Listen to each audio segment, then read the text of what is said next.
সাধু সঙ্গের বড় প্রয়োজন। আজ এই মাতা পিতাকে শুদ্ধ সদাচারী হতে হলে সাধু সঙ্গে যেতে হবে।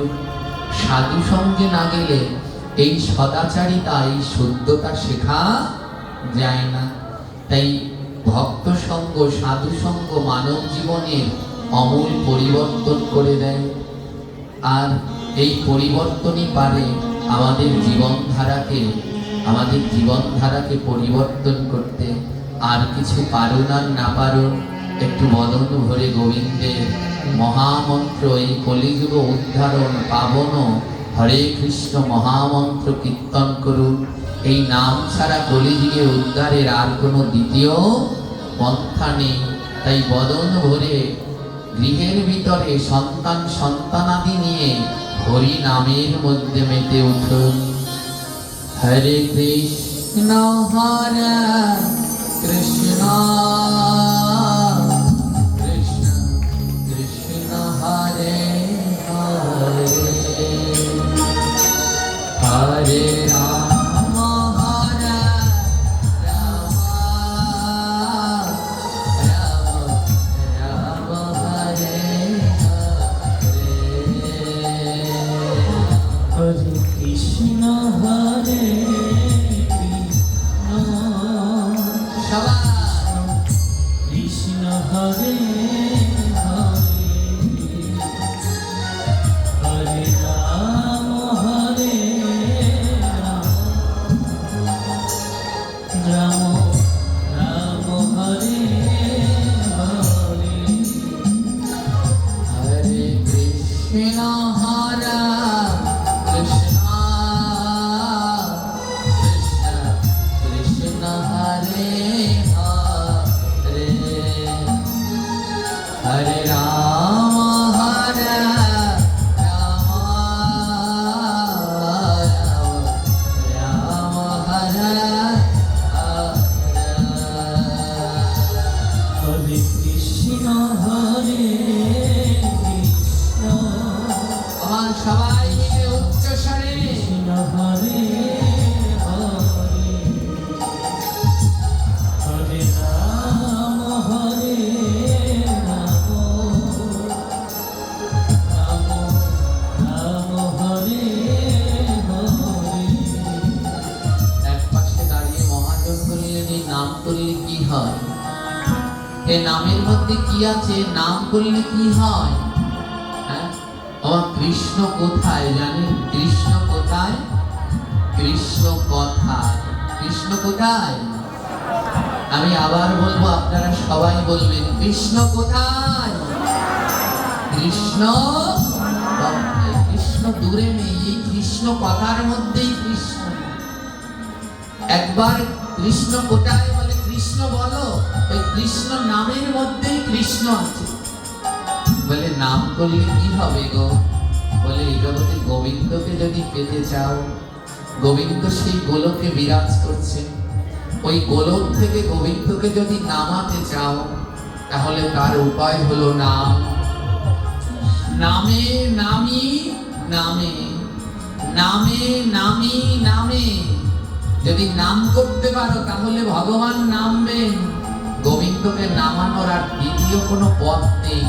গোবিন্দকে নামাতে চাইলে একটাই পথ, সে হলো নাম।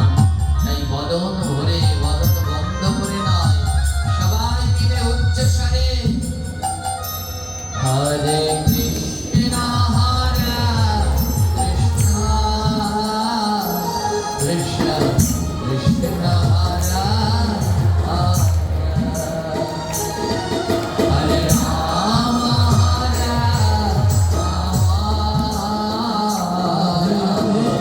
রাম হরে হরে।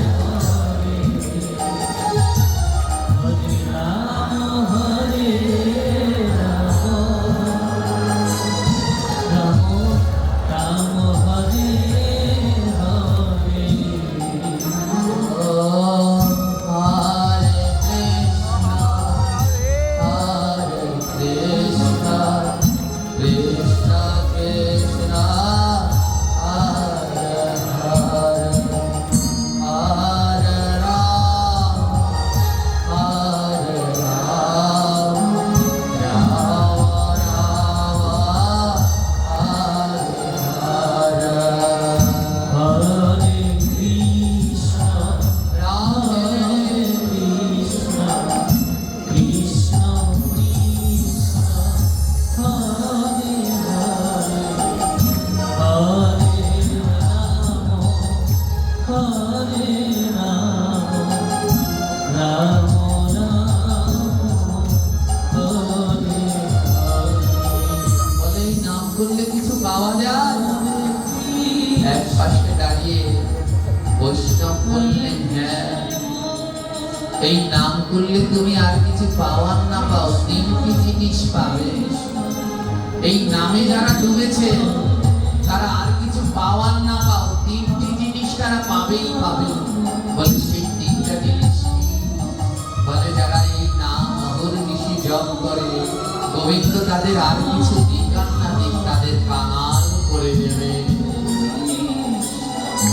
এই নামের মধ্যে যারা ডুবেছেন তাদের গোবিন্দ টাকা পয়সা ধন সম্পদ দেবে না, তাদের দিন দিন গোবিন্দ কাঙাল করবে।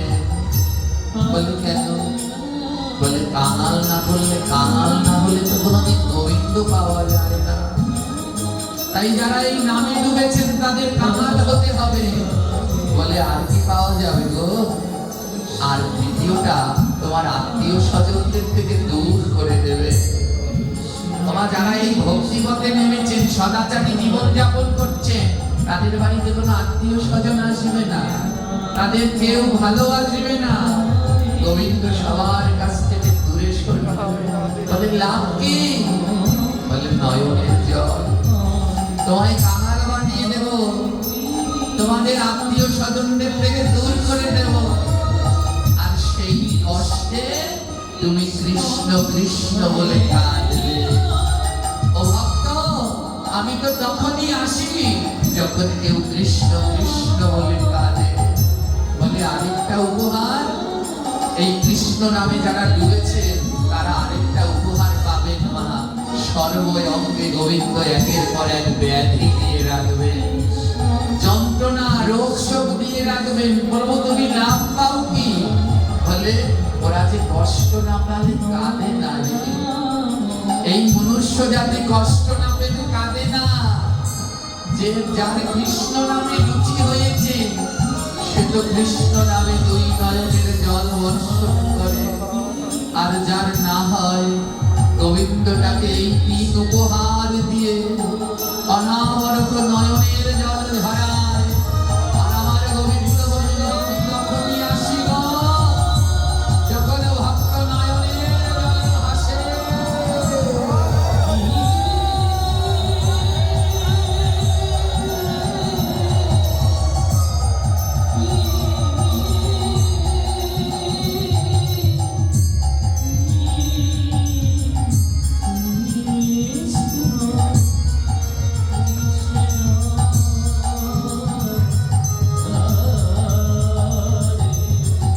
রাধে রাধে হরে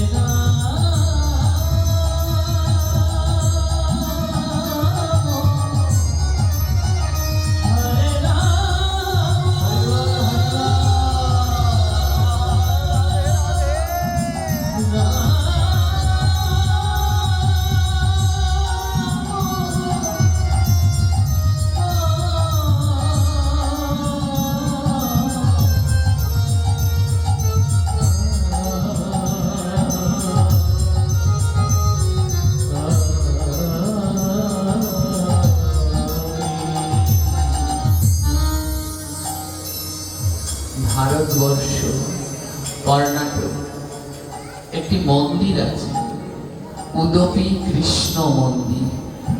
মোবাইলে লিখে সার্চ দিন, চলে আসবে এখন। উদুপি কৃষ্ণ মন্দির বহু প্রাচীন পুরানো এই মন্দির। এই মন্দিরে প্রতিদিন শয়ে শয়ে হাজার হাজার ভক্তরা যায়। ওই মন্দিরে প্রতিদিন শয়ে শয়ে হাজার হাজার ভক্তরা প্রসাদ খায়। ওই মন্দিরে নেই এমন কিছু নেই, মা সব কিছুতে পরিপূর্ণ। কিন্তু আশ্চর্য কি জানে, ওই মন্দিরে আজও কোনো থালা গেলাস নেই। ওই মন্দিরে যারা যায় তাদের প্রসাদ পেতে হবে এই ফলরে। কোথায় আমার আজ আমরা প্রসাদের মাহাত্ম্য বুঝি না। এর আগে একবার পাঠ করতে এসেছিলাম, যখন আমরা যাচ্ছিলাম ওই গোবিন্দদার বাড়িতে, রাস্তার মধ্যে প্রসাদ পড়ে রয়েছে। প্রসাদ রাস্তার মধ্যে, খিচুড়ির প্যাকেট ফেলে রেখে, কিসের যেন প্রসাদ রাস্তার মধ্যে ফেলে রেখে চলে গেছে। মেনে নিলাম, কারো হাত থেকে হয়তো যাওয়ার সময় প্রসাদটা পড়ে গেছে, কিন্তু মাঝ রাস্তার মধ্যে ফেলে রাখা উচিত হয়েছে? সবাই মিলে পাড়াচ্ছে। এখনো আমরা প্রসাদের মাহাত্ম্য বুঝি না। আজ ধ্যান দিন, যদি জীবনেও কর্ণাটকে যান, এই উদুপি কৃষ্ণ মন্দিরে একবার যাবেন।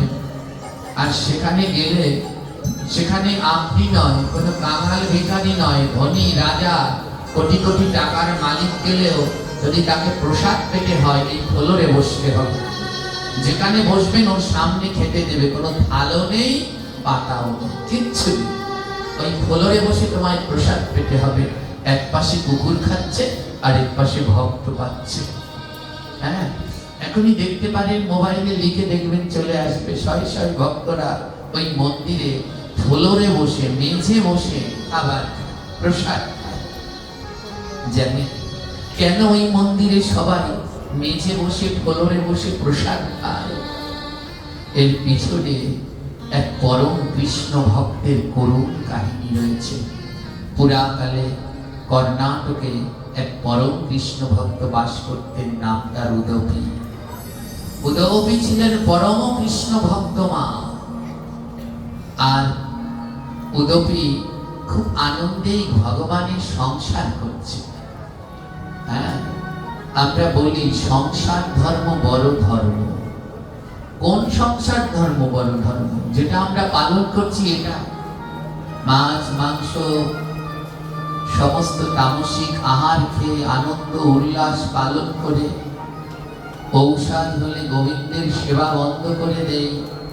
কিন্তু স্টার জলসা, জি বাংলা, মোবাইলের চ্যাটিং, ফেসবুক কোনো কিছুই বন্ধ হয় না। শুধুমাত্র গোবিন্দের সেবাই বন্ধ হয়। এই সংসার ধর্ম বড় ধর্ম। ঠাকুর রামকৃষ্ণ বলেছিলেন সংসার ধর্ম বড় ধর্ম। আর নরোত্তম ঠাকুর মহাশয় তার পদে লিখেছেন, ছাড়িবে বিচার বড় কৃষ্ণের সংসার। সেই সংসার বড় ধর্ম, নাহি ধর্ম। যদি বেবিচারকে ত্যাগ করে কৃষ্ণের সংসার করতে পারে, তাহলে সেই সংসার ধর্ম বড় ধর্ম।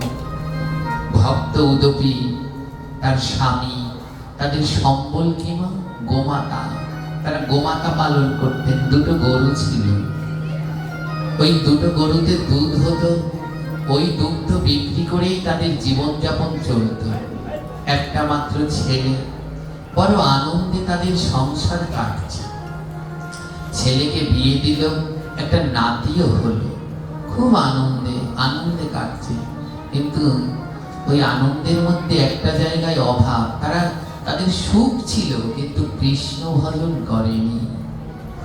এতদিন কাল পর্যন্ত তারা সুখে কাটিয়েছে, কিন্তু কৃষ্ণ ভজন তারা করেনি। জীবনের শেষ দিকে এসে উদুপি, সবাই বলে, হ্যাঁ গো উদুপি, সারা জীবন কি সংসার করে যাবে? চলো একদিন সাধু সঙ্গে যাই। আমার প্রথমেই বললাম, সাধু সঙ্গে না গেলে মনের পরিবর্তন সম্ভব। গ্রামের একজন বলল, চলো সাধু সঙ্গে যাই। উদুপি কি করলেন? তাদের সঙ্গে সাধু সঙ্গে গেলেন। আর যখন সাধু সঙ্গে গেলেন, ওই ভাগবত পাঠক পাঠে বলছে, বৈষ্ণব সেবা বিনা নিস্তার পাইছে কেবা। যদি নিস্তারে পেতে যাও, তবে বৈষ্ণব সেবা। বৈষ্ণব বসনা রাধে রাধে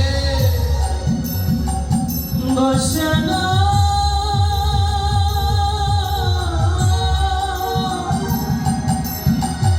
বসনা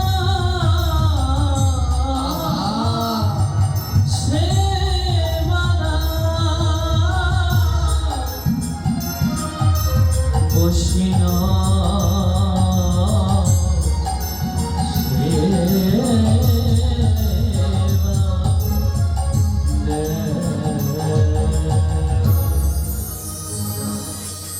একটা কথায় জীবনের পরিবর্তন হয়ে গেল। বৈষ্ণব সেবা বিনা নিস্তার পাইছে কেবা। উদপীর দুই নয়নে জল ঝরছে। হে গোবিন্দ, আমি স্বামী সন্তানদের নিয়ে সারা জীবন রোজগার করেছি আর নিজে খেয়েছি, কিন্তু আমার তো বৈষ্ণব সেবা দেয়া হয়নি, আমার তো ভক্ত সেবা দেয়া হয়নি। আমার জীবনের বেলা কেটে গেল, দেখতে দেখতে আমার সায়ন্যকাল চলে আসলো, কিন্তু আমার তো ভক্ত সেবা করা হয়নি, বৈষ্ণব সেবা করা হয়নি। কাল কাল বলে আমার কাল চলে আসলো, আমার তো বৈষ্ণব সেবা হয়নি। একটি কথায় পরিবর্তন হয়ে গেল উদপীর জীবন। বাড়িতে ফিরে আসলেন স্বামী সন্তান, পুত্রবধূদের ডেকে বললেন, শোনো, আমরা সারা জীবন কর্ম করলাম, টাকা রোজগার করলাম, শুধু নিজেরা খেলাম, ভক্তের সেবায় লাগালাম না, আমরা সাধু সঙ্গে গেলাম না। উদপী বললেন, আজ থেকে আমি যেই কয়দিন বাঁচব সেই কয়দিন ভক্তের সেবা করে বাঁচব। আজ থেকে যেই কয়দিন আমি বাঁচব এই ভক্ত সেবা ছাড়া আমি আর কিছু করব না। শুরু হলেন উদপীর এক নতুন জীবন। ভক্ত সেবার মধ্যে দিয়ে তার এক নতুন জীবনের সূচনা। ওমা, প্রতিদিন কৃষ্ণ ভক্ত উদপী ওই দুটো মাত্র গোমাতা, ওদের দ্বারা যা দুগ্ধ হয় ও দ্বারা প্রতিদিন উদপী মা রান্না করে গোবিন্দের ভোগ লাগিয়ে প্রতিদিন একজন দুজন করে ভক্ত সেবা করায়। আর ভক্ত সেবার মধ্যে যে কি আনন্দ, যারা এই ভক্ত সেবা করায়, যারা এই ভক্ত সেবা দেয় তারা জানে, এ কথা অন্যরা বোঝে না। প্রতিদিন এমনি করে উদুপী মা ভক্ত সেবা করায়। প্রভু, আমি জানি না তোমার ধর্ম কোথায় বাধা। মহাপ্রভু বলেছিলেন, জীবে দয়া নামে রুচি, বৈষ্ণব সেবা, ইহা বিনা ধর্ম নয়, শোনা সনাতন। ও সনাতন, ধর্ম কি জানো? জীবকে দয়া করা, কোনো জীবকে হত্যা করো না, জীবে দয়া, নামে রুচি, নাম করো আর বৈষ্ণবের সেবা করো। এই তিন বাক্য যেন উদুপী মা মনের ভিতরে গেঁথে নিলেন। বললেন, আর কোনোদিন জীব হত্যা করব না, সদা বদন ভরে গোবিন্দের নামের মধ্যে ডুবে থাকে, আর প্রতিদিন তার সামর্থ্য অনুসারে বৈষ্ণব সেবা দেয়। ওমা, ওই যে আমি প্রথমে বললাম, যারা নামে ডুববেন, গোবিন্দের সেবায় ডুববেন, তারা আর কিছু পান আর না পান, তিনটা জিনিস পাবেন। প্রথমে গোবিন্দ তাদের কাঙাল বানাবে, দ্বিতীয়তে তাদের প্রিয় মানুষগুলো কেড়ে নিয়ে যাবে। ওই যে প্রতিদিন ভক্ত সেবা দেয় না, আর ওতে অর্থ চলে যায় ভক্ত সেবায়। দিন দিন উদুপী কাঙাল হতে লাগলেন, তার অর্থ কমতে লাগলো। জেনে নিবেন, যদি ভক্ত সেবা দিতে গিয়ে, গোবিন্দের নাম করতে গিয়ে আপনার অর্থ কমে যাচ্ছে, প্রতিদিন আপনার অর্থ কমে যাচ্ছে, তাহলে মনে রাখবেন গোবিন্দ আপনার নিকটে আগাচ্ছে, ভগবান তোমার নিকটে আগাচ্ছে। আর যদি দেখেন অর্থ বেড়ে যাচ্ছে, তাহলে মনে রাখবেন গোবিন্দ আপনার থেকে দূরে যাচ্ছে, দূরে যাচ্ছে। একটা কথা জেনে নিন, এ জগতে গোবিন্দকে সবাই পাবে না, গোবিন্দকে দুইজন পাবে। কয়জন পাবে মা? দুইজন। এক, যিনি কাঙাল, যিনি কাঙাল, কাঙাল না হলে গোবিন্দকে পাওয়া যায় না। যাকে গোবিন্দ জন্ম থেকে কাঙাল বানিয়ে দিয়েছে সে গোবিন্দকে পাবে, যিনি কাঙাল সে গোবিন্দকে পাবে, আরেকজন পাবে বলে কি, যার লক্ষ লক্ষ কোটি কোটি টাকা আছে সে গোবিন্দ পাবে। বলে এ আবার কোন কথা, এটা জন্মে শুনি।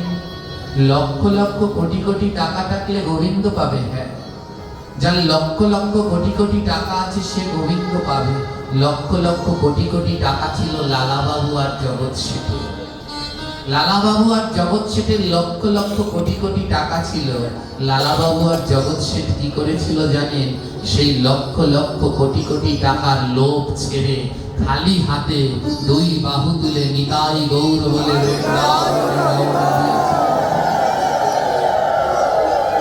নিতাই গৌর বলে বৃন্দাবনে রওনা দিয়েছিলেন।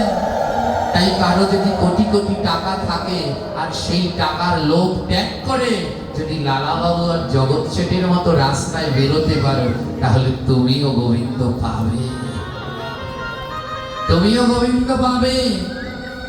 আজ উদুপি মাইয়া ভক্ত সেবা দিতে গিয়ে দিন দিন কাঙাল হচ্ছে। স্বামী জিজ্ঞেস করছে, হ্যাঁ গো, আমরা এখন যা গরুর দুগ্ধ বিক্রি করে পাই আমাদের তো জমা হয় না, প্রতিদিনই খরচ হয়ে যায়।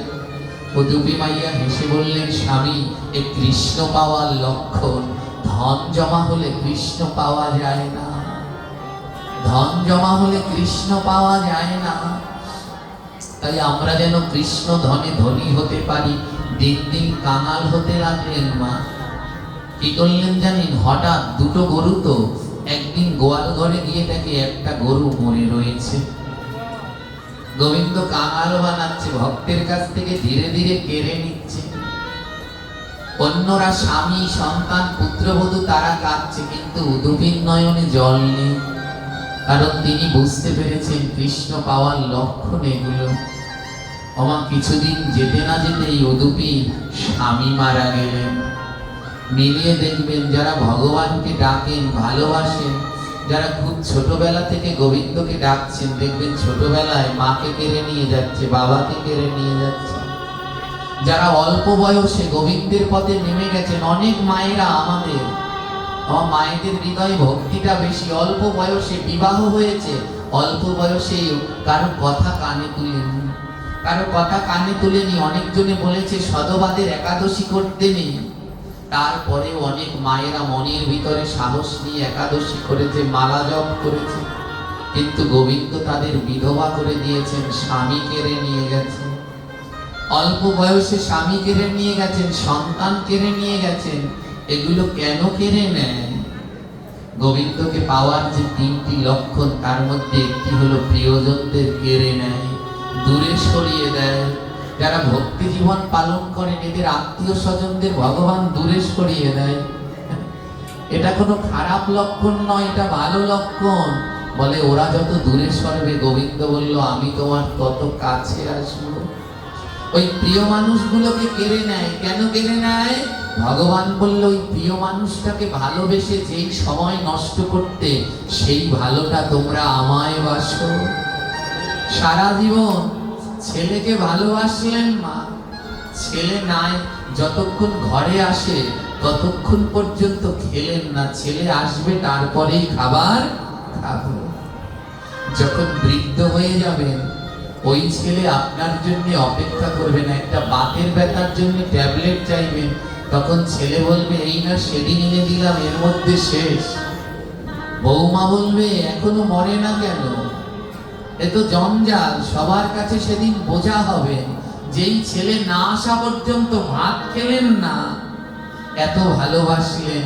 গোবিন্দ বললেন ওর অর্ধেক যদি আমায় বাসতে, আমার কাছে ভোগের থালা দেখে ওই ছেলে না আসা পর্যন্ত যেমন না খেয়ে রয়েছে, আমার কাছেও ভোগের থালা দেখে নয়নের জলে যদি ডাকতে, গোবিন্দ তুমি যতক্ষণ না এসে খাবে আমি খাবো না। অমনি করে ওই ছেলের ভালোবাসাটা আমায় বাসলে, আমায় পেতে তোমরা ভক্ত বাসো,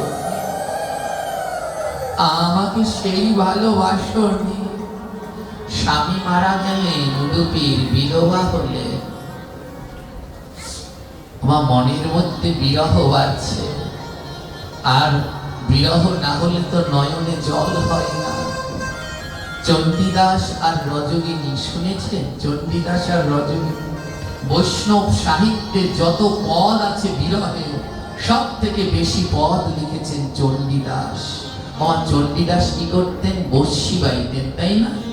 আর ওই পুকুরের এ পাশে চণ্ডীদাস বর্ষি বাইতেন, আর ওই পারে ধোপার মেয়ে রজকিনী তিনি কাপড় কাচতেন। কয় বছর বর্ষি বেয়েছিলেন? হ্যাঁ, 12 বছর বর্ষি বাইলেন চণ্ডীদাস। আমার চণ্ডীদাসটা একজন বৈষ্ণব। একদিন মনে প্রশ্ন জিজ্ঞেস হলো না, বৈষ্ণব আবার বর্ষি বাই? যিনি এত পদ লিখেছেন রাধা কৃষ্ণের, তিনি আবার বর্ষি বাই কি করে? জানেন, 12 বছর ধরে চণ্ডীদাস বর্ষি বাইলেন, আর একই কাপড় 12 বছর ধরে রজকিনী কাচলেন। 12 বছরে দুজন দুজনার দিকে তাকিয়েছিল, কোনোদিন কথা বলেনি। 12 বছর পরে একদিন রজকিনী জিজ্ঞেস করলো, কি গো ঠাকুর, মাছ কি ওঠে? 12 বছর পরে চণ্ডীদাস উত্তর দিলেন, আজ 12 বছর পরে প্রথম ঘোট দিয়েছে। বিরহ, বিরহ না হলে লেখা যায় না। ওই যে দুজনার বিরহে ছিলেন, দেখতেন একজন আরেকজনকে, কিন্তু কথা বলতেন না। আর বিরহ না হলে কোনোদিন নয়নে জল আসে না। সেই মহাপ্রভুর 3 বাক্য মেনে নিয়ে জীবে দয়া নামে রুচি স্বামী চলে গেলেন। আর ওই একটা গরুর দুগ্ধ বিক্রি করে যা সম্বল তাই দিয়ে কোনো রকমে সংসার চলে। আর কাঁদিয়ে আবার মাঝে মাঝে ভক্ত সেবাও দেয়। আর দুটি নয়নের জলে গোবিন্দের নামে ডুবে থাকে। গোবিন্দ গোবিন্দ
গোবিন্দ ভক্ত উদুপি। আর গোবিন্দ বললেন, যত আমার নাম করবে এক এক করে কেড়ে নেব। হঠাৎ একদিন জানেন, একমাত্র সন্তানটি নাক মুখ থেকে রক্ত উঠে মারা গেল। আজ আমরা যেখান থেকে পাঠ করে আসলাম, ওইখানে এক কৃষ্ণ ভক্ত মা আর বাবা, মা দুজনে কত সুন্দর ভক্ত। একটা মাত্র ছেলে, ইঞ্জিনিয়ারিং পড়ে সবে মাত্র বের হয়েছে, 27 বছর না 28 বছর বয়স। ঘুমের মধ্যে স্টপ করে ছেলেটা মারা গেছে। সেই মা বাবার যে কি যন্ত্রণা সে দেখা যাচ্ছিল না। কেড়ে নিলেন একমাত্র সন্তানকে গোবিন্দ। ও প্রভু, তুমি যে এমন করে এক এক করে কেড়ে নিচ্ছ কেন? কেড়ে নিয়ে তোমার লাভ কি? গোবিন্দ বলে, ওই যে ওদের ভালোবাসতে যেই সময় নষ্ট করবে, সেই সময় ভক্ত আমায় ভালোবাসে। কিছুদিন পরে পুত্রবধূ মারা গেল। ছোট একটা নাতি ছিল। ওই গরুর দুগ্ধ বিক্রি করে একমাত্র আশার সম্বল নাতিকে নিয়ে বৃদ্ধ উদুপি জীবন ধারণ করছে। জানেন, একদিন সাপের কামড়ে নাতিটাও মারা গেল। উদুপি গোবিন্দের কাছে গিয়ে বলে, ভালোই করেছো প্রভু, সবাইকে নিয়ে এবার আমায় মুক্ত করে দিয়েছো, আর কারো কথা আমার ভাবতে হবে না, এবার তুমি আর আমি। বাবা, ওই গরুটাকে নিয়ে, ওই গরুটার দুধ বিক্রি করে যা হয় তাকে প্রতিদিন ভক্ত সেবা দেয়। জানি আরেকদিন গরুটা মাঠে রেখেছে, বজ্রাঘাতে গরুটাও মারা গেল। উদুপি বললেন, প্রভু আরো ভালো করেছো, আজ থেকে আমি ভিখারি হলাম। শুনেছি ভিক্ষা না করলে তোমায় পাওয়া যায় না। লালা বাবু সবকিছু ত্যাগ করেছিল, কিন্তু ভিক্ষা না করা পর্যন্ত গোবিন্দকে পায়নি। উদুপি বললেন, আজ থেকে আমি ভিখারি হলাম। সেই দিন থেকে ভক্ত উদুপি ভক্তের দ্বারে দ্বারে ভিক্ষা করত, আর ভিক্ষা করে জীবন ধারণ করত, আর কাঁধে বৈষ্ণব সেবা দিত। সারাদিন ভক্তের দ্বারে দ্বারে থেকে সন্ধ্যাবেলায় ঘরে ফিরে আসতো। একদিন কি করলো জানেন? হঠাৎ করে কিভাবে যেন ঘরেও আগুন লাগলো, আর ঘর পুড়ে ছাই হয়ে গেল। গোবিন্দ শেষ সম্বলটুকু কেড়ে নিলেন। উদুপির আনন্দ। আমার ভক্তদের মধ্যে, আমাদের মধ্যে এই পার্থক্য, আমরা হলে অভিমান করতাম গোবিন্দের সাথে, আর ভক্ত বললেন, ভালোই করেছো প্রভু, এতদিন আমি এই ঘরের টানে আসতাম, এই ঘরের টানে সন্ধ্যার সময় আমি ঘরে ফিরে আসতাম, আজ তো আমার ঘরে নেই, তাই আর আমার ঘরে আসা হবে না। আজ আর আমার ঘরে আসা হবে না। আজ থেকে যেখানে আমার সাধু সঙ্গ, সেইখানেই আমার আনন্দ। যেইখানে আমার সাধু সঙ্গ, সেইখানেই আমার ঘর। ও কৃষ্ণ ভক্তগণ, আজ পাশের বাড়ির ভক্ত ভাগবতে যাওয়ার সময় ডেকেছিল, চলো ভাগবতে যাই চলো, কিন্তু গেলেন না। খালি ঘর রেখে যাব, কে থাকবে ঘরে? ওরে, একদিন ওই ঘরে আপনার ঠাঁই হবে না। যেদিন দেহ থেকে প্রাণ পাখিটি চলে যাবে, ওই ঘরে আপনার ঠাঁই মিলবে না। সেদিন ঠাঁই হবে ওই শ্মশান ঘাটে। ওই অন্ধকার শ্মশান ঘাটে সেদিন পড়ে থাকবেন। উদুপি মা বললেন, ভালোই করেছো প্রভু, আমার ঘর কেড়ে নিয়েছো, ভালো হয়েছে। আজ থেকে সাধু সঙ্গই হবে আমার ঘর। হে কৃষ্ণ ভক্তগণ, তাই সাধু সঙ্গ করুন। যেইখানে ভক্ত সঙ্গ হয়, উদুপি মা সেইখানে আমার ছুটে যায়। আর সেইখানে গিয়ে কি বলে জানেন? বলে, আয়ে রে ভক্ত সঙ্গ করি, বলে আয়ে রে ভক্ত সঙ্গ করি। আমার জীবন বেলা ডুবো ডুবো, বলে আমার জীবন বেলা, আহা আমার ডুবে জীবন যাচ্ছে বেলা,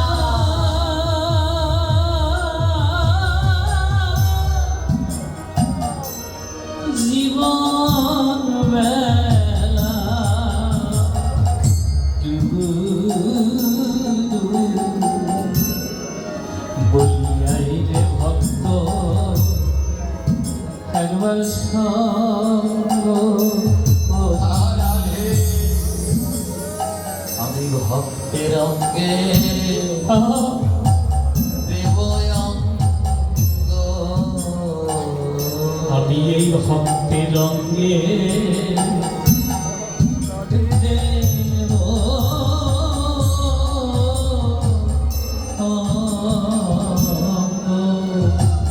আর করব বদর। হরিবল হরিবল অঙ্গ এই ভক্তের অঙ্গে দিয়ায় অঙ্গ। আমি করব রাধে আমি করব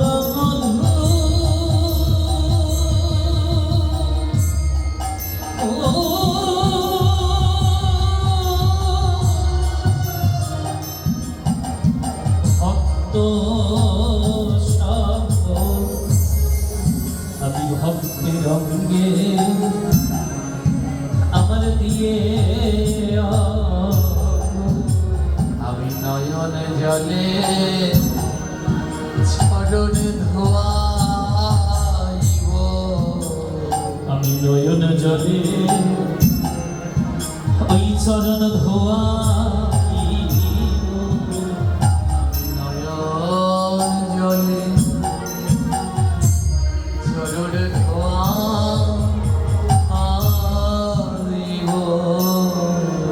আমি নয়ন জলে ওই ভক্ত চরণ ধোয়াইব। বলো এমন ভক্ত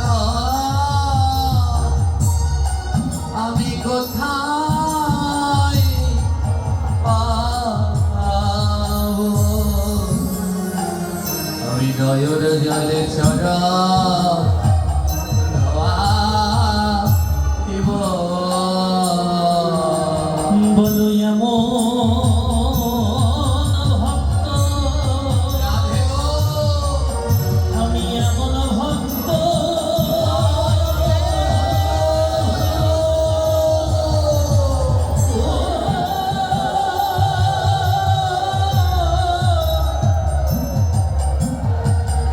আমি কোথায় পাবো?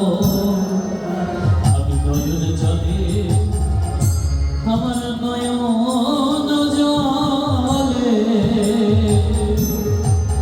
ও তার চরণ ধোয়াবো। আমি ভক্ত বড় ভালোবাসি রে। আমি ভক্ত বড় ভক্ত ভালোবাসি। রে আই রে ভক্ত করিব পরশ করি। আমি ভক্ত বড় ভালোবাসি। বলিয়াই রে ভক্ত রাধে গো বলিয়াই রে ভক্ত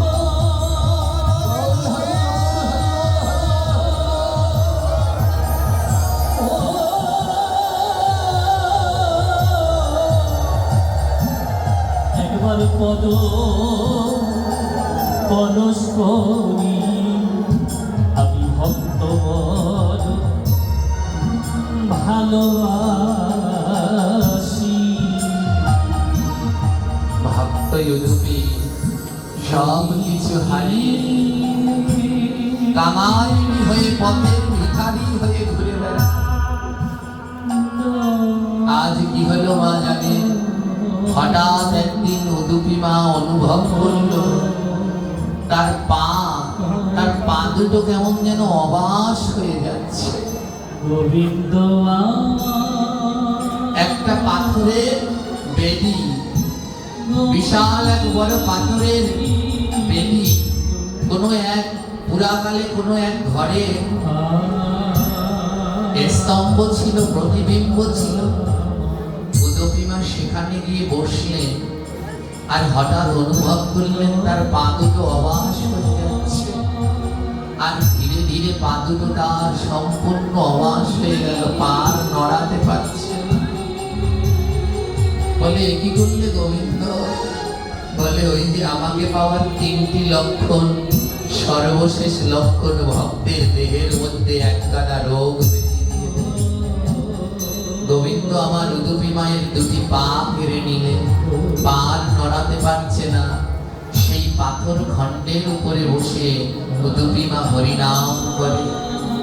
আর কেউ যদি ওই পথ দিয়ে যায়, তাকে ভালোবেসে কেউ যদি কিছু দেয়, সেদিন খায়, আর যেদিন না দেয় সেদিন আর কিছুই খেতেও পারে না। ও মা, তাই যারা গোবিন্দকে ভালোবাসে, জেনে নিন, আমার প্রভু বললেন, যে করে আমার আশ আমি করি তার সর্বনাশ। যদি প্রভুকে ভালোবাসেন, একের পর এক কেড়ে নিয়ে এমনি সর্বনাশ করবে। বলে তাও যদি না ছাড়ে আমার পাশ, তবে হই তার দাস ও দাস।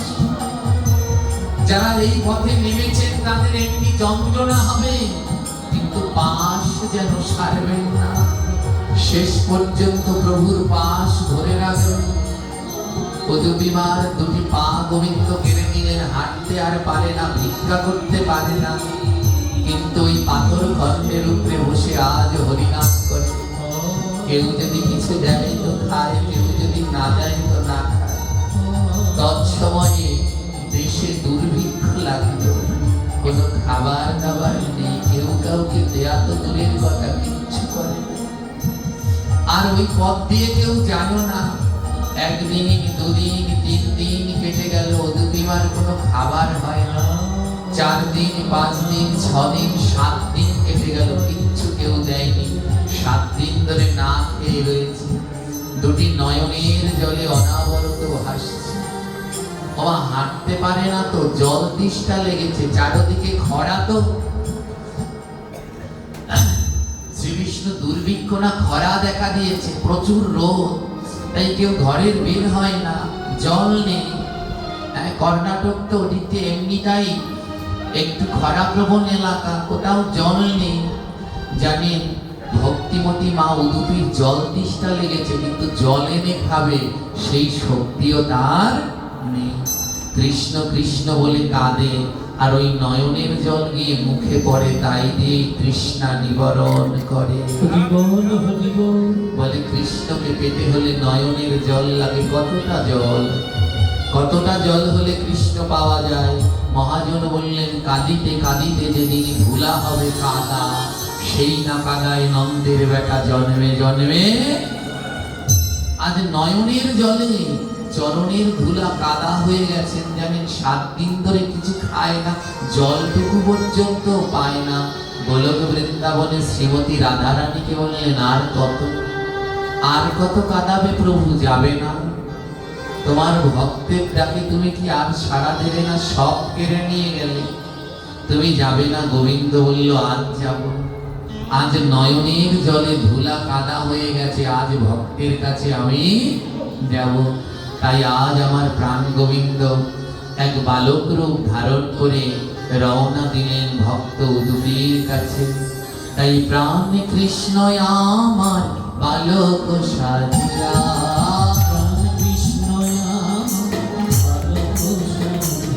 এবার চলিতে লাগিল প্রভু নাচিয়া নাচিয়া।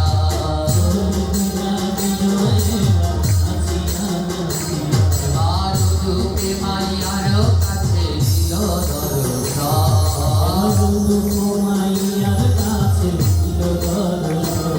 আর মামা বলি দেখো ডাকিল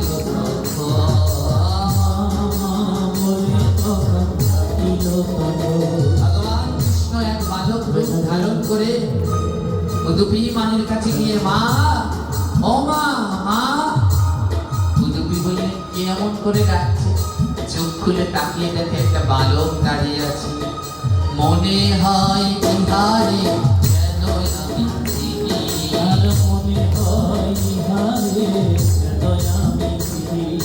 জন্মে জন্মে এই যেন মোর জগৎ স্বামী।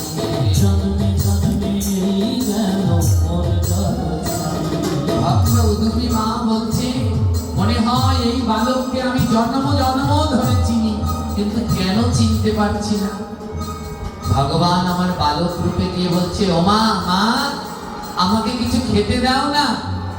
উদুপির 2 নয়নে জল, বাবা, এমন সময় এসেছিস, আমার কাছে তো কোনো খাবার নেই, আমি নিজেই 7 দিন ধরে খাই না রে বাবা। ভগবান বলল, তুমি 7 দিন ধরে খাও, তুমি কি করো মা? উদুপি বললেন, আমি ভক্তের দ্বারে দ্বারে ভিক্ষা করতাম রে।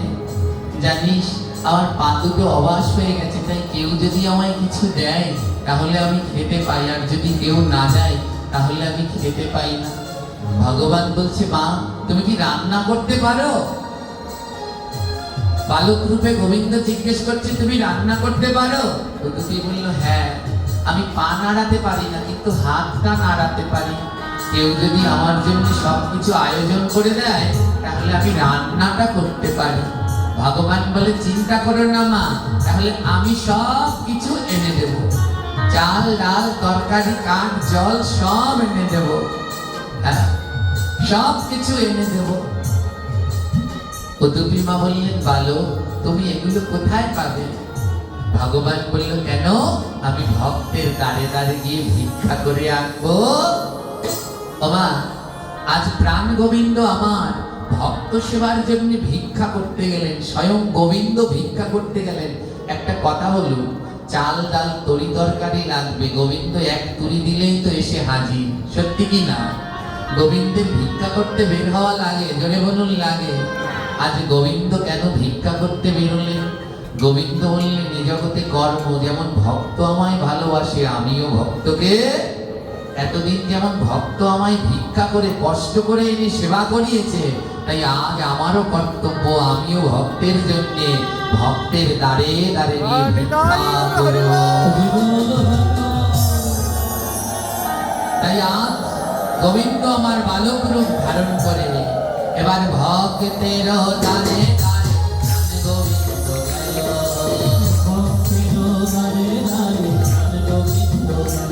এবার ভক্তের দ্বারে গিয়া কাজ করিল।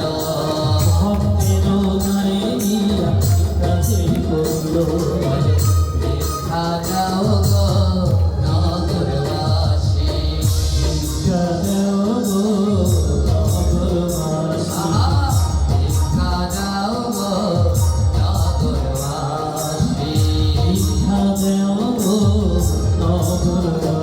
বলে, কোথায় মায়া কোথায় কাশী, কোথায় মায়া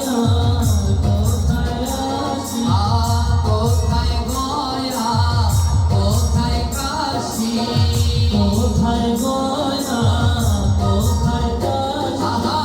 ভিক্ষা দাও গো নগরবাসী,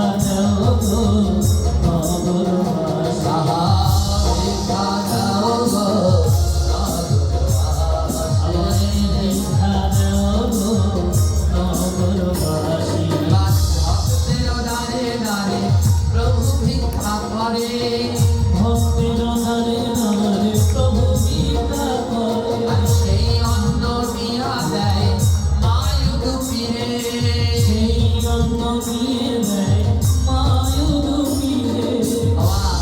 আজ ভক্তের ধারে ধারে ভগবান ভিক্ষা করে সেই অন্ন চাল ডাল নিয়ে মা উদুপিকে দিলেন, আর মা উদুপি রান্না করলেন। আর কতদিন ধরে খাইনি, জোরে বলুন? এবার 7 দিন ধরে খাইনি। এই জায়গাটা না মন দিয়ে শুনবেন, নইলে বুঝতে পারবেন না। ওমা, আজ ওই ভগবানকে পেয়ে মা উদুপির আনন্দের আর শেষ নেই, আজ আনন্দের চেতনা নেই। এবার ভগবান একটু পর পর বলছে, মা রান্না হয়েছে রান্না হয়েছে। উদুপি তাড়াতাড়ি রান্না করে বললেন, হ্যাঁ রান্না হয়েছে, তুমি বসে পড়ো বাবা, তুমি বসে পড়ো। আর মনের আবেশে কি করলেন জানেন? কোনো পাতাও দিতে মনে নেই, থালও দিতে মনে নেই, ওই ফলরের উপরে প্রসাদ দিয়ে দিলেন। কোথায় দিয়ে দিলেন? মেঝেতে, একেবারে মাটি, ওই পাথরের যে স্তম্ভটা ছিল এখনো ওইখানটাই আছে, ওই পাথরের উপরে গোবিন্দকে খেতে দিলেন। আর কোনো থালাও দিলেন না, পাতাও দিল না, আর গোবিন্দকে বাৎসল্য রূপে দিয়ে বললেন, খাও খাও ওগো আমার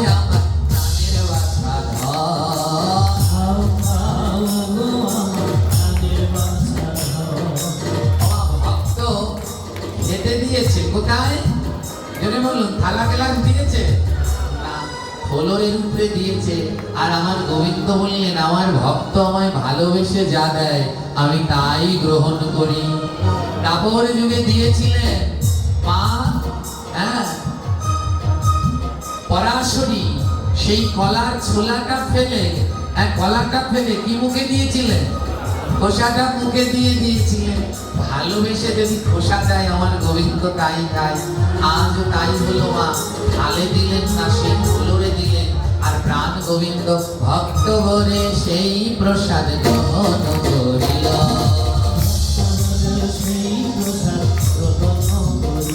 এবার প্রেমানন্দে বদন ভরে হরি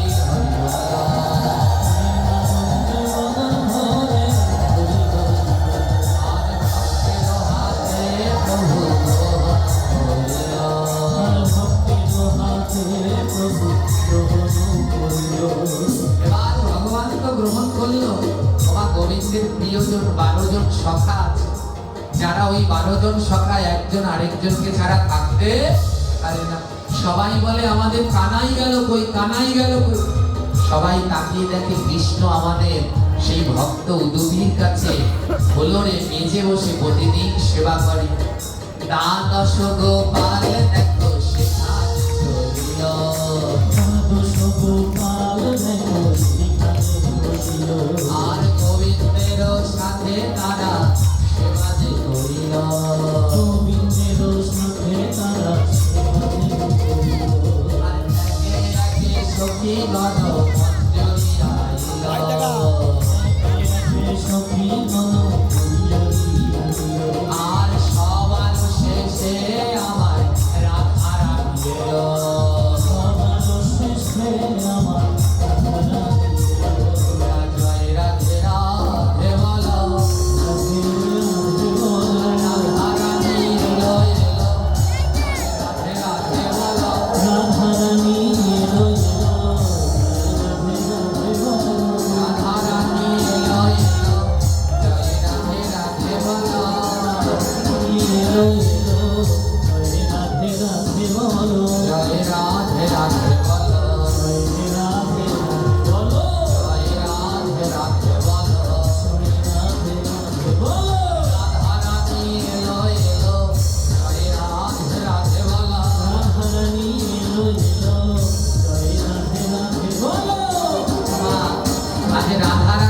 গোবিন্দ এলো, সখাগণ এলো, সখীগণ এলো, সবাই মিলে লাইন দিয়ে প্রসাদ পেতে বসেছে। আর মা উদুপি মনের ভক্তিতে, আনন্দে, বাৎসল্য প্রেমে সব ভুলে দিয়ে তাদের কোথায় খাবার দিচ্ছে? ফলরে। আর জানেন সবাইকে যখন প্রসাদ দিচ্ছে, হঠাৎ মা উদুপির চেতনা হয়েছে। আর যখন চেতনা ফিরে তাকিয়েছে, দেখে ও কোনো সাধারণ বালক নয়, স্বয়ং ভগবান শ্রীকৃষ্ণ রাধা রানীকে নিয়ে ওই ফলরে মেঝেতে বসে আছে।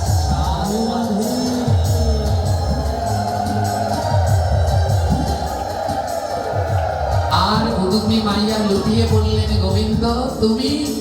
ভগবান বলল, হ্যাঁ মা, আমি 1 মাস ধরে তোমার কাছে প্রসাদ পাচ্ছি।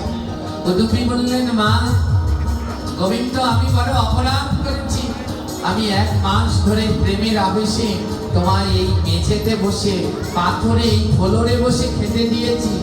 গোবিন্দ বললেন, মা সোনার থালায় দিলে আমি যে খুশি হই, কেউ যদি আমায় ভক্ত বলে মাটিতে খেতে দেয়, তার থেকে আমি অনন্ত গুণ বেশি খুশি হয়ে যাই। গোবিন্দ বললেন, শোনো মা উদুপি, আজ থেকে তোমার নাম অনুসারে এই মন্দিরের নাম হবে কৃষ্ণ উদুপি মন্দির। আমার আজও আছে সেই মন্দির কর্ণাটক। একবার একটু সবাই দেখে নেবেন সেই মন্দিরটা মোবাইলে সার্চ দিয়ে। গোবিন্দ আশীর্বাদ করলেন, এই মন্দিরে যত ভক্তবৃন্দ আসবে, এই মন্দিরে যত ভক্তবৃন্দ আসবে, সবাই এমন মেঝেতে প্রসাদ পাইবে, সবাই এমন মেঝেতে প্রসাদ পাইবে। আরে ভক্তি ভরে যেই জনা প্রসাদ লইবে, ভক্তি ভরে যেই জনা প্রসাদ লইবে, তার মনের সব ইচ্ছা পূর্ণ হয়ে যাবে, তার মনের সব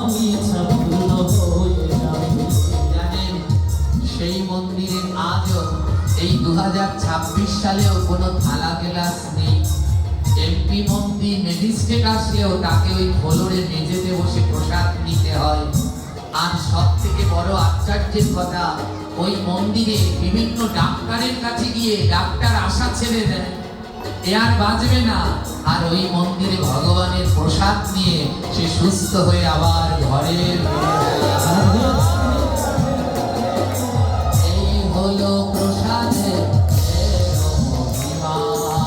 এই হলো প্রসাদের মহিমা। ওরে কলির জীব তোমরা বুঝলা না, ওরে কলিজি তোমরা বুঝলা না, বুঝলে আর রাস্তার মাঝে খেলাই যাইতা না। বুঝলে আর রাস্তার মাঝে ওই আগের দিন দেখে মনে রেখেছিলাম যদি আবার এই মন্দিরে পাঠ করতে আসি তাহলে অবশ্যই বলবো, যিনি ফেলেছেন তিনি অবশ্যই এখানে আজও আছেন। হয়তো তার মনের ভিতর এখন উতাল পাতাল করছে, বাবা প্রসাদ অপচয় করো না, প্রসাদ প্রসাদ সর্বশাস্ত্রে কয়, কিঞ্চিত মাত্র মহাপ্রসাদে কৃষ্ণ ভক্তি হয়। এমন প্রসাদকে অবমাননা করো না। প্রসাদ মস্তকে রাখার বস্তু। হ্যাঁ, প্রসাদ পেতে বসে, এই যে একটু পরে বসবে প্রসাদ পেতে, আর প্রসাদের আয়োজন আছে তো, প্রসাদ পেতে বসে এখনো জুতোর মায়া ত্যাগ করতে পারোনি, প্রসাদ পেতে বসেছ।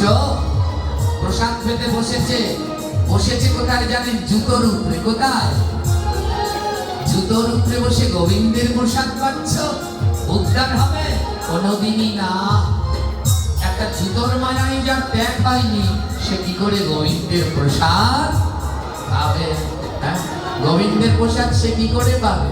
তাই আগের বার ওখানে জুতোটা নিয়ে গেল একজনে, ওটা কেউ নেয়নি, ওটা আমার এক ভক্ত যিনি আমায় এত ভালোবাসেন, আমি তার ঘরে যাইনি বলে তাই মনে আবেগে বলে তুমি যাবে না, তোমার চরণ পড়বে না, তাই পাদুকাটা নিয়ে যাবে।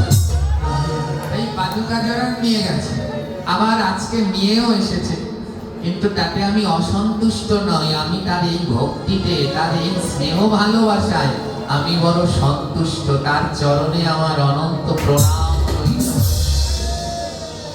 প্রণাম রইল। কিন্তু কিছু জিনিস আমাদের সংশোধন হতে হবে। এই মন্দিরের, নাট মন্দিরের মধ্যে সেদিন ওই জুতোটা নিয়েছে, আমি খুব খুশি হয়েছি। কেন জানেন? ওই জুতোটা নিয়ে ব্যাসাসনের পিছনে রেখেছেন। আমি যাওয়ার সময় এদেরকে বলেছি ভালোই হয়েছে, জুতো ব্যাসাসনের পিছনে রাখার জিনিস, ওটা জুতো যেখানে রাখার সেখানে রাখো। হ্যাঁ, আজ প্রসাদ পাচ্ছে, হ্যাঁ বসেছে জুতোর উপরে, অপরাধ হয় মা, এগুলো করবেন না। এই প্রসাদের মহিমা বোঝার চেষ্টা করুন, প্রসাদের মাহাত্ম্যকে জানুন। প্রসাদকে এমনিভাবে অবহেলা, সস্তার বস্তু মনে করবেন না। জয় নিতাই। এই হলো প্রসাদের মহিমা। আজও সেই মন্দিরে শত শত হাজার হাজার ভক্তবৃন্দগণ আসেন, আর আজও সেই ফ্লোরে বসে, মেঝেতে বসে সবাই প্রসাদ নেয়। দেখবেন, একটু ভিডিও করে দেয়া আছে, কত সুন্দর, না দেখলে বুঝবেন না। এই মন থেকে আমাদের এই জড়তা, এই বেধিতা ত্যাগ করতে হবে। এইখানেতে ভক্তের মিলন হইল, এইখানেতে ভক্তের মিলন হইল। এবার বলো